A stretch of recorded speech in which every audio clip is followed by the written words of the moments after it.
Hello and welcome. This is AlchemistExe, and I'm going to be going over some of the stuff that has been released this week, as well as an overview of the banners. So for new stuff, there is a Slothstein themed Memento that focuses on Judith, Megistus, and Evelika.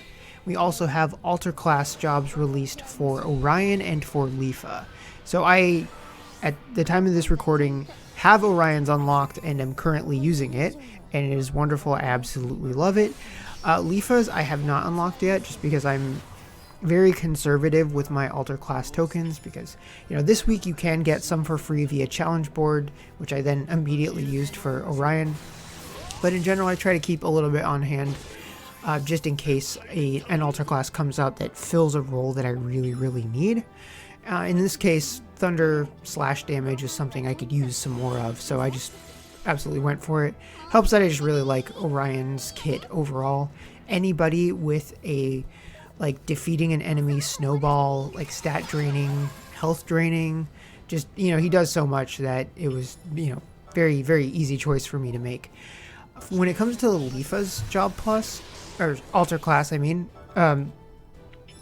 it's basically taking her class and optimizing it, trying to fix her modifiers up to make them more relevant to today's content. I think the most notable thing that it does is that it adds range +1 to her missile boost, in addition to making the missile boost stronger, which is nice. It also takes away the M attack subtraction, which is cool. And I think that she is helped a lot by the fact that there are some very potent missile units in the game currently. Edgar Link, of course, is the most obvious of them, but then others who got updates fairly recently, like Nimble, and then of course Ophinius is also a missile unit, so some of them already have really good range, and adding a range extension on top of that is pretty nice. So if you are lacking in dedicated missile supports, maybe you don't use Lycoris, or you just want to stack as many supports as you can for a single missile hypercarry unit, then you could definitely get some good usage out of Leafa. As for the Memento itself, it is pretty high value in that it covers 3 different units and overall gives some pretty solid stuff. Just some highlights. For the bonuses that it gives to the respective characters, Evelika is going to get debuff duration +1 on max limit break.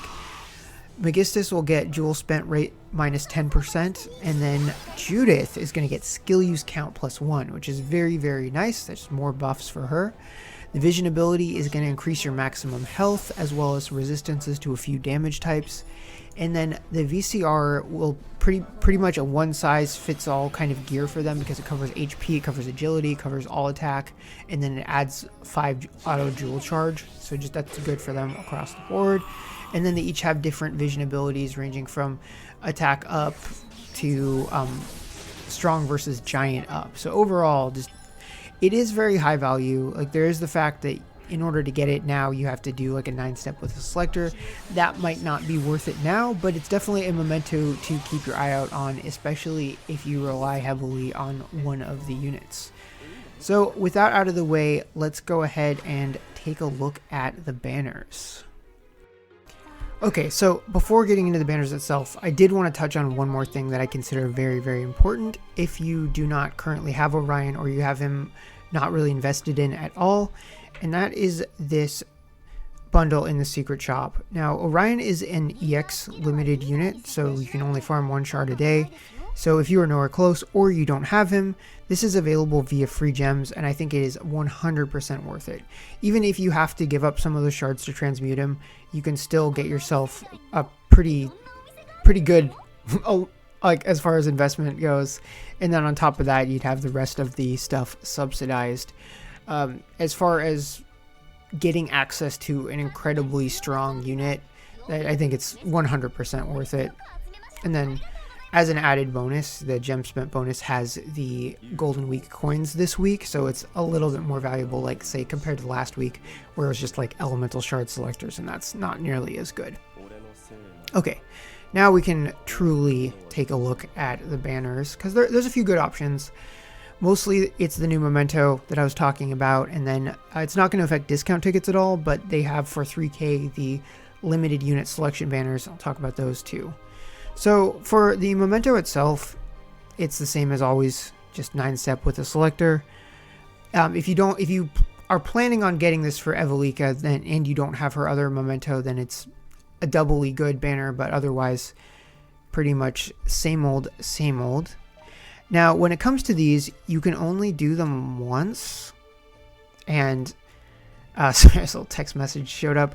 You can only do them once, and I've already done them. So we'll just use the paid equivalents because the pools are still the same, and it's just the same as this, except that it has the free gems icon instead, and it costs 3k. Otherwise, pretty much the same. We've seen these before. I always think they're a good value, just because you're guaranteed one of them no matter what. Any extra 5 stars you get is going to be good because it's automatically going to be one of them, and duplicates are 100 shards. When it comes to link units, especially if you're currently working on them, getting 100 shards is absolutely amazing. Just, if you're working on them in the soul port, you're cutting off like 100 days from that. That can be huge. So I definitely always endorse these banners if you have the gems to spare for them. As far as which one is more valuable, it really depends on what units you're raising.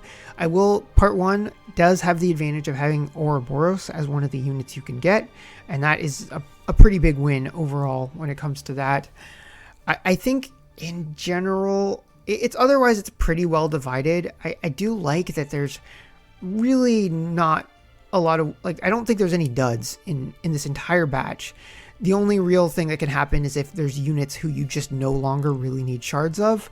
So for me, my Ananji and Lindrake are just really good, and any extra shards I get of them are just going to be HP, but they're still incredibly good units and they're worth maxing out. So overall, I definitely recommend, at the bare minimum, as long as you're not really short on gems, I definitely recommend doing 1 step, because then spending 3k will get you 2 tiers of the gem spent bonus, and you'll also get 30 of the golden week coins, and you could get some more shards of, say, a link unit or somebody that you're working on. So just in terms of what you're getting for your gems, it's just very, very, very high value. But otherwise, that is pretty much it. So it's kind of a quality, not quantity type of week for what is available, whether you're going for this kind of thing or if you're going for just getting the Orion bundle and calling it good. But yeah, so I did do both of the summons for the selections, so I'll go ahead and showcase that now.